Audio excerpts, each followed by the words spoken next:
Welcome back. In this video, we're going to talk about consciousness. If you remember from last few lectures, we defined sensation as our sense organs capturing sensory information. It can be vision or any other senses. And we define perception as interpreting or identifying parts of sensory information. And we also said that attention falls between sensation and perception. Now, attention means several things, and it's beyond the scope of this lecture to talk about all aspects of it.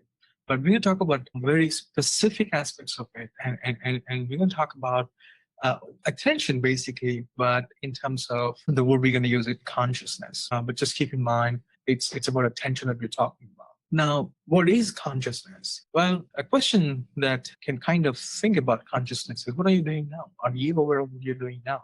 Whatever we are aware of at any given point of time can be understood as consciousness. So if you're reading something, and hopefully you're trying your best to pay attention to what you're reading, then you're aware of the information that you're processing. Let's say you're watching a movie, then at that time you are aware of the events described or unfolded in the movie you're watching. Or if you're reading a novel, then you are again going through this process of being aware of the events described in the novel you're reading. So consciousness can be interpreted or understood in the context of being aware or related to awareness. We are either aware or unaware of things. Consciousness is not such a simple construct where you can say either you're conscious or unconscious. There are different levels of consciousness. You can be really aware of the things at any given point of time, or you may be drifting your awareness from one point to another, or you may be actually trying to be aware of two or more things at a given point of time. Now, we're going to talk about different states of consciousness in this video.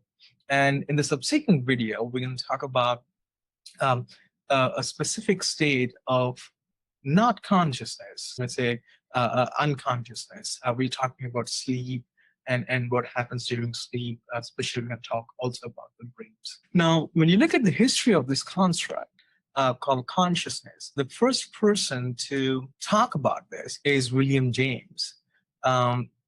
And he defined consciousness not as a fixed state of mind, rather as a continuing state of mind where your thoughts it's a stream of thoughts and these are connected. What it means is that our consciousness is not static. It is dynamic. It changes moment to moment, and our consciousness is not like these bits and pieces of our states, and you can define consciousness as a sum of these bits and pieces. So the current view of consciousness is kind of related to the William James idea of consciousness, which is it's not a steady state, but a continuously changing state of mind or thought.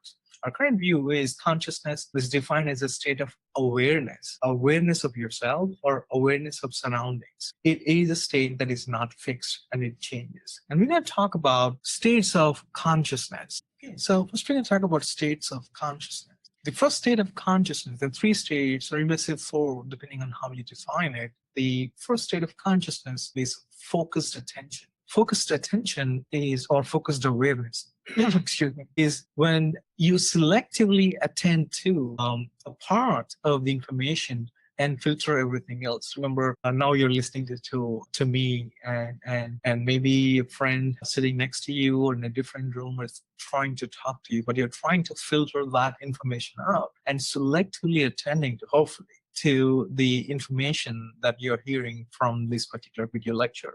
Now, that capacity is selective attention and being aware of just one information at any given point of time by filtering out the unwanted information is called focused awareness. Now, we usually do that, especially hopefully when you're trying to prepare for exams or you're trying to learn something new, or for example, you're learning a new skill. It requires a lot of focused attention. Now, how often do you focus attention? How often do you do this focused awareness? It's resource demanding. You have to consciously be focusing on one and filtering out the other information. It's not seem possible, but it's not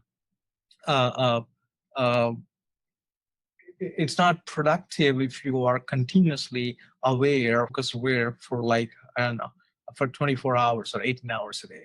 We all go through focused awareness stages, maybe when you're in a class or preparing for exams, but it changes.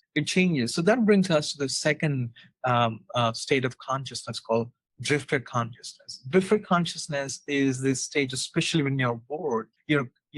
You're aware of one thing at a point, then your awareness shifts to something else, then to something else, and moves on and on. This is called drifted consciousness. So your consciousness moves from one point to another. I know what you're thinking. Sometimes you daydream in a class. That's one example of drifted consciousness. Usually it happens when you are, let's say,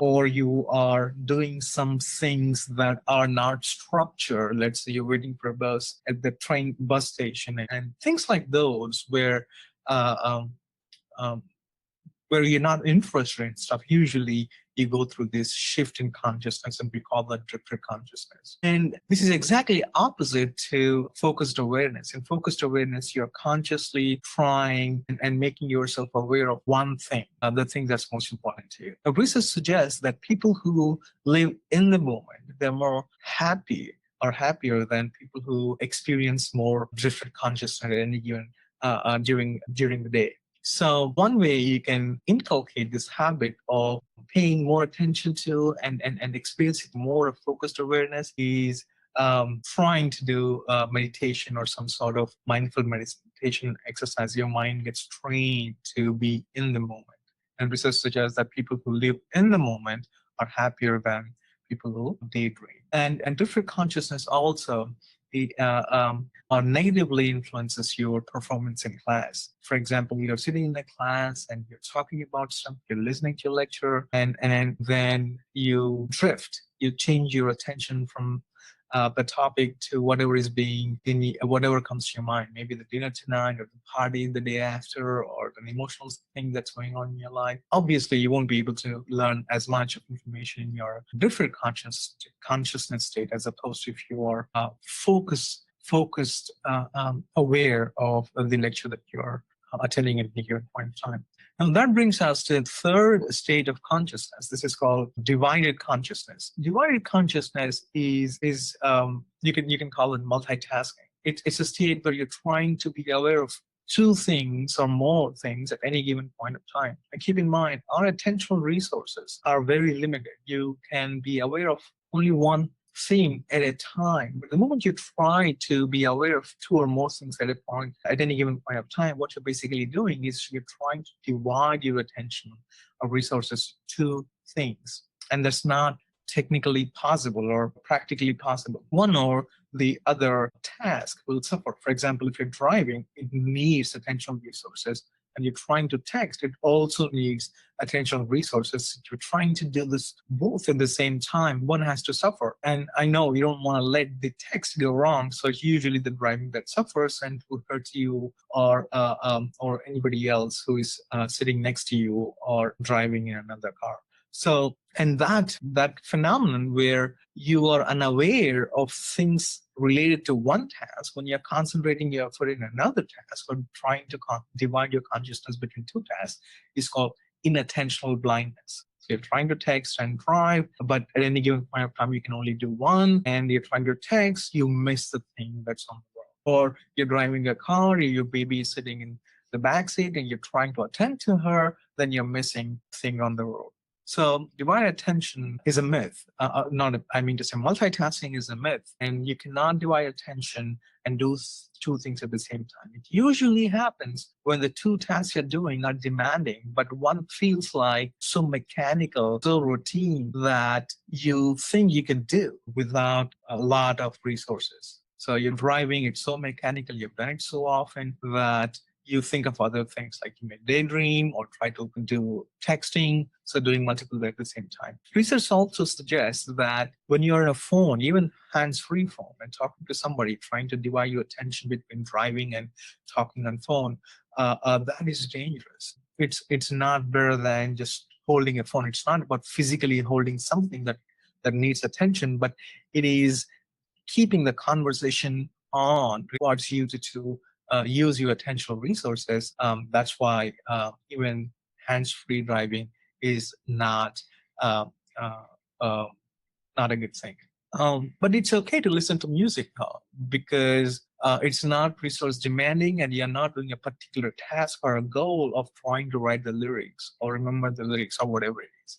Even if even talking to the person who is sitting next to you is fine, better than talking to somebody on phone, because the person who is sitting next to you can gauge and interpret and evaluate the road conditions and talk to you or expect you to talk only when the situations are there in terms of traffic or the conditions. So don't drive and text. Now, the altered state of consciousness, you can think of it as a state of consciousness, but it is altered. And we can talk about specifically its change. It can be changed. For example, you're thinking, you're doing meditation or hypnosis or taking a chemical like drugs.